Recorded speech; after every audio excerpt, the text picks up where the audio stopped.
Assalamualaikum warahmatullahi wabarakatuh. Selamat siang dan salam sejahtera untuk kita semua. Selamat datang di channel YouTube kami Sang Komala. Bersama saya Novi Komalasari. Mengingat kondisi yang tidak memungkinkan adanya pengumpulan massa yang bisa berpotensi untuk penyebaran virus COVID-19, karena itu kami sajikan video tutorial ini untuk membantu Bapak dan Ibu tim penulis ijazah di sekolah. Simak sampai selesai ya.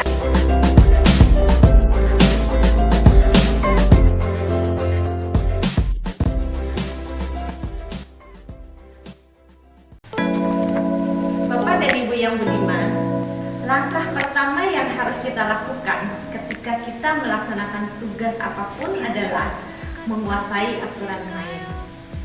Karena itu, kepada tim penulis ijazah di sekolah, kami sarankan Bapak dan Ibu silahkan baca dan pahami dulu aturan tentang tata cara pengisian belangko ijazah yang tertuang dalam Peraturan Sekretaris Jenderal Kementerian Pendidikan dan Kebudayaan Nomor 5 Tahun 2020 tentang perubahan Peraturan Sekretaris Jenderal Kementerian Pendidikan dan Kebudayaan Nomor 2 Tahun 2020 tentang spesifikasi teknis, bentuk dan tata cara pengisian belangko ijazah pendidikan dasar dan pendidikan menengah tahun pelajaran 2019-2020. Setelah itu, kemudian langkah selanjutnya adalah Bapak dan Ibu silahkan persiapkan kebutuhan-kebutuhan yang diperlukan untuk penulisan ijazah. Yang pertama, pensil dan penghapus. Kami sarankan kepada Bapak dan Ibu dalam mengisi belangko ijazah menggunakan pensil terlebih dahulu. Ketika sudah dipastikan semuanya benar, biodata tidak ada yang salah, baru Bapak dan Ibu kemudian timpa menggunakan ballpoint.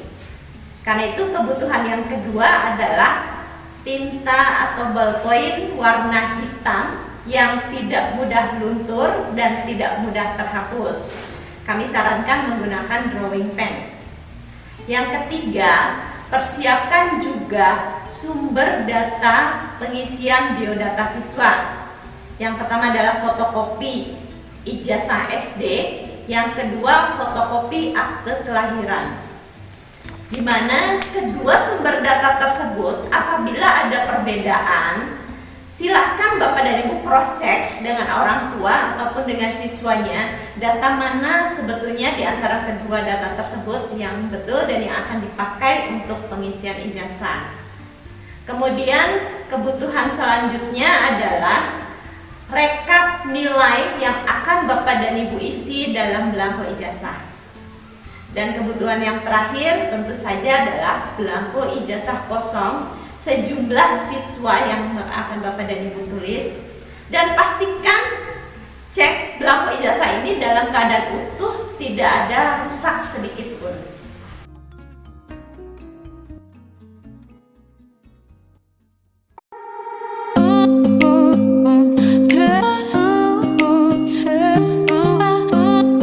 Selanjutnya kita masuk pada langkah penulisan halaman depan ijazah. Pertama, cek terlebih dahulu kode penerbitan, jenjang, satuan pendidikan, dan nomor seri yang terdapat pada halaman depan posisi bawah tengah. Seperti ini ya Bapak dan Ibu ya, yang tampak pada layar. Di sini saya akan jelaskan tentang kode-kode yang ada di kode ijazah. Yang pertama, DN. DN ini adalah menunjukkan bahwa ijazah tersebut diterbitkan oleh sekolah di dalam negeri. DN garis datar 02. Ini 02 ini adalah kode Provinsi Jawa Barat. Kemudian selanjutnya garis miring D. D ini merupakan kode jenjang pendidikan dasar. Selanjutnya garis datar SMP. Kode SMP ini merupakan kode satuan pendidikan jenjang SMP. Kemudian setelah itu garis miring ada 06. 06 ini merupakan kode kurikulum. Jadi tolong Bapak dan Ibu cek untuk sekolah-sekolah yang kelas 9-nya menggunakan kurikulum 2006, pastikan kode ijazah yang Bapak dan Ibu terima adalah 06. Untuk sekolah-sekolah yang menggunakan kurikulum 2013, pastikan bahwa kodenya nanti di situ munculnya adalah 13. Jika ada kesalahan belangko, segera laporkan ke Dinas Pendidikan Kabupaten Cirebon. Kemudian selanjutnya garis miring, ada 7 digit nomor seri dimulai dari 000001. Ini merupakan nomor urut dan setiap siswa mendapatkan nomor seri yang berbeda. Kemudian langkah yang kedua, kita masuk kepada penulisan nomenklatur sekolah. Nomenklatur sekolah di sini diisi dengan nama sekolah sesuai yang tercantum dalam SK.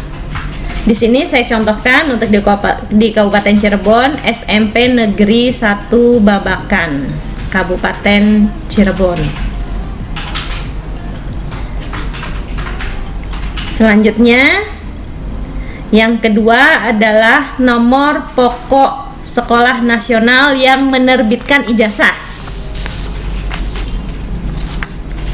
Di sini saya contohkan NPSN dari SMP Negeri 1 Babakan. NPSN-nya adalah 20214865. Kemudian kita masuk kepada nama wilayah Kabupaten Cirebon. Provinsi kita input dengan nama provinsi kita, yaitu Jawa Barat.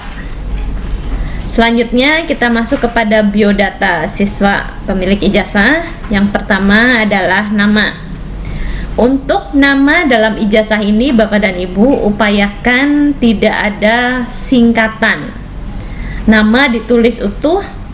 Kalaupun namanya sangat panjang dan tidak memungkinkan semuanya ditulis, upayakan adanya penyingkatan-penyingkatan ini, yaitu kata yang lazim disingkat atau digunakan.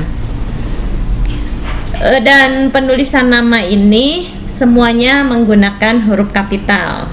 Kita contohkan di sini nama dari salah satu siswa SMP Negeri 1 Babakan, yaitu Aditya Dewa Saputra.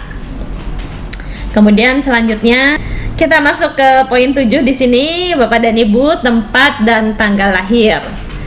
Tempat ditulis nama kabupaten kota tempat anak itu dilahirkan sesuai dengan akte dan ijazah SD.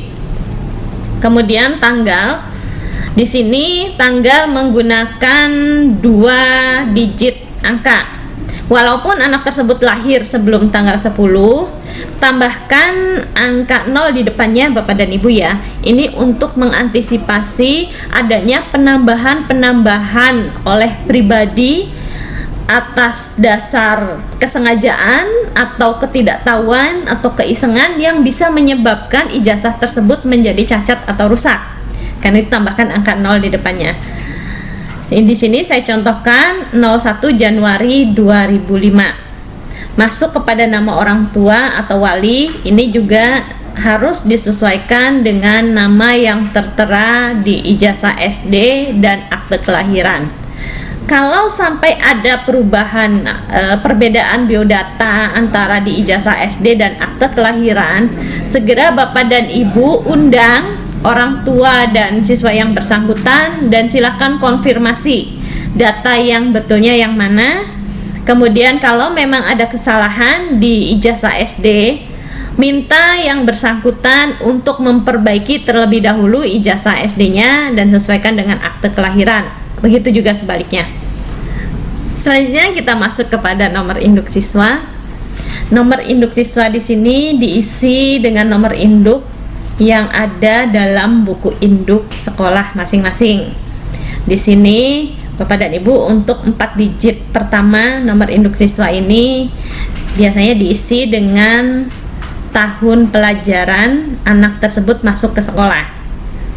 Kemudian 2 digit berikutnya 07 ini merupakan kode kelas anak tersebut ketika masuk ke sekolah. Kemudian 3 digit berikutnya adalah nomor urut siswa atau kode siswa, di mana setiap anak pasti memiliki nomor yang berbeda. Kita masuk ke nomor induk siswa nasional, Bapak dan Ibu. Untuk nomor induk siswa nasional ini diisi dengan NISN yang bersumber dari data Dapodik Kementerian Pendidikan dan Kebudayaan yang sudah divalidasi. Ini nanti munculnya adalah 10 digit. Kemudian selanjutnya ini ada keterangan kelulusan, masuk ke bagian bawah ijazah di halaman pertama. Di poin 11 ini diisi dengan nama kabupaten tempat ijazah tersebut dibuat, yaitu kita isi di sini Cirebon. Kemudian titik mangsanya disesuaikan dengan titik mangsa kelulusan ijazah, yaitu 05 Juni 2020 sesuai dengan Peraturan Sekretaris Jenderal Pendidikan dan Kebudayaan bahwa kelulusan jenjang SMP ini di tanggal 5 Juni. Selanjutnya di sini poin 12 adalah nama kepala sekolah. Ini kami contohkan nama kepala SMP Negeri 1 Babakan. Muhammad Taufan Agus, SPD MM. Kita masuk ke NIP, Bapak dan Ibu.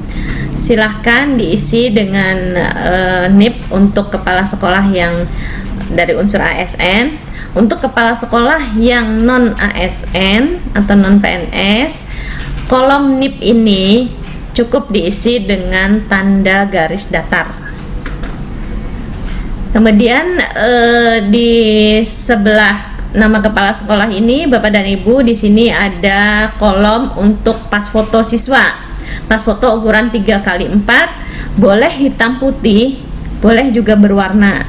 Jadi ini seringkali ditanyakan oleh sekolah, pas fotonya apakah wajib hitam putih atau boleh berwarna. Di sini dalam Persekjen sudah jelas, Bapak dan Ibu dibolehkan untuk memilih boleh hitam putih, boleh berwarna. Dan tidak ada larangan dalam pas foto ijazah ini bagi siswi muslim untuk mengenakan jilbab. Jadi kami tekankan, tidak perlu Bapak dan Ibu menyarankan siswi yang memakai jilbab untuk melepas jilbabnya untuk pas foto ijazah tersebut. Kemudian setelah selesai dipasang pas foto tersebut, Bapak dan Ibu wajib dibubuhi cap 3 jari tengah tangan kiri. Ini yang seringkali menjadi pertanyaan, bagaimana jika ada siswa yang 3 jari tangan kirinya cacat? Boleh menggunakan cap jempol atau ibu jari tangan kiri. Bisa juga menggunakan, kalau memang ibu jari tangan kirinya tidak ada, juga menggunakan cap 3 jari tangan kanan.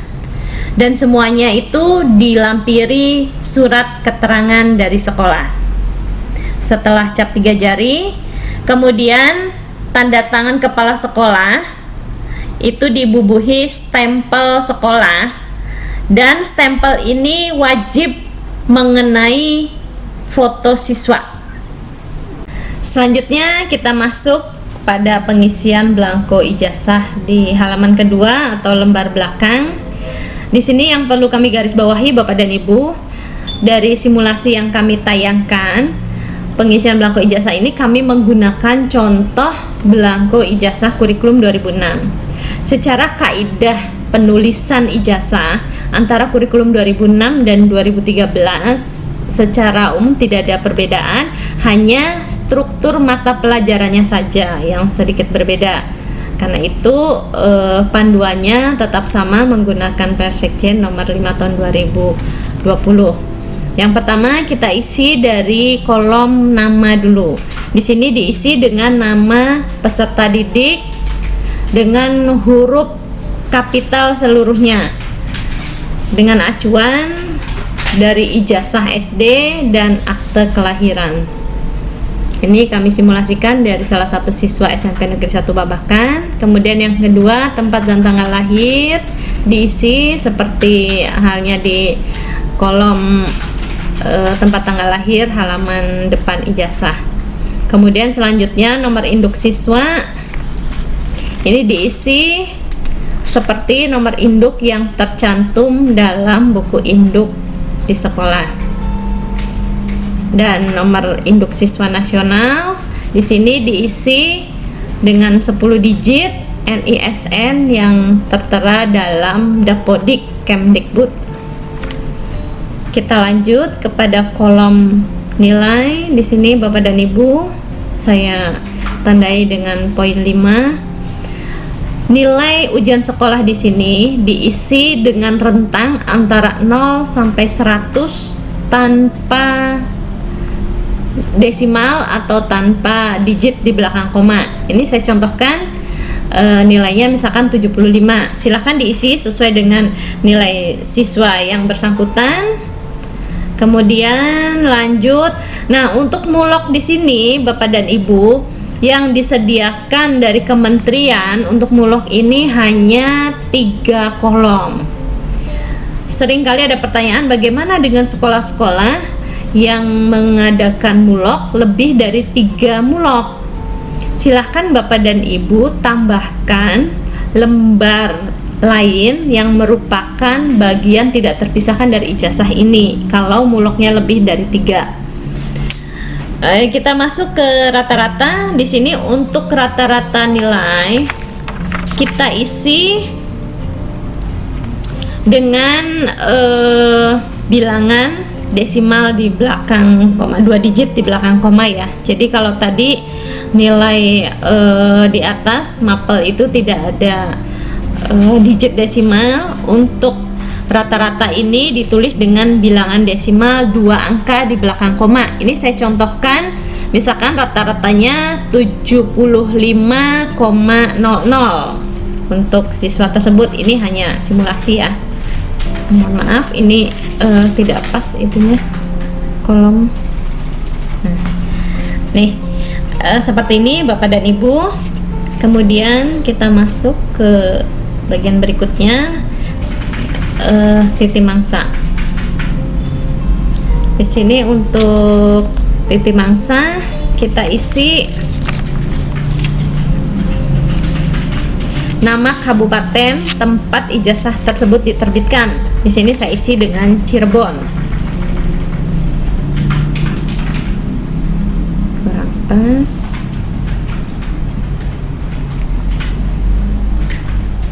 Nah, kemudian titik mangsa tanggal 05 9 Juni tahun sudah tercetak 2020.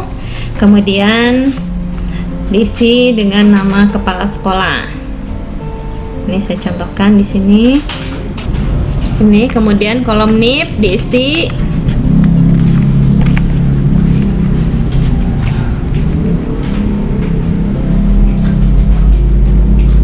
untuk yang non PNS. Ini silahkan kolom NIP diisi dengan garis datar saja.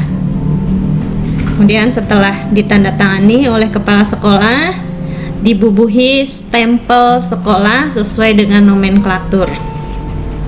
Kemudian Bapak dan Ibu, catatan untuk sekolah yang memang tidak ada kepala sekolah definitif, ini dalam Persekjen diatur bahwa PLT dimungkinkan untuk menandatangani ijazah tanpa harus membubuhi kata-kata PLT di depan jabatan kepala sekolahnya. Jadi langsung saja nama kepala sekolah, tanda tangan.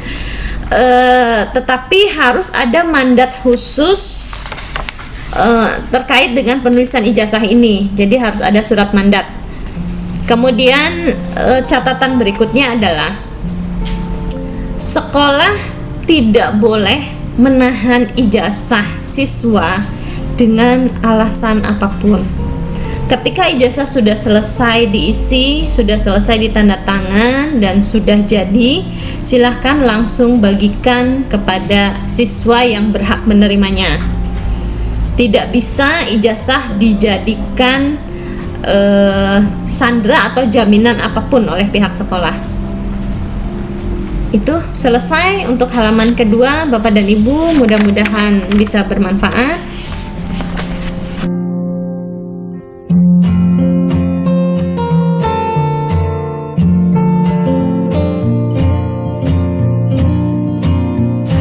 Bapak dan Ibu yang saya hormati, demikianlah sajian video tutorial kita kali ini. Semoga dapat bermanfaat. Sampai ketemu di video tutorial berikutnya. Saya akhiri, billahi taufiq wal hidayah. Wassalamualaikum warahmatullahi wabarakatuh.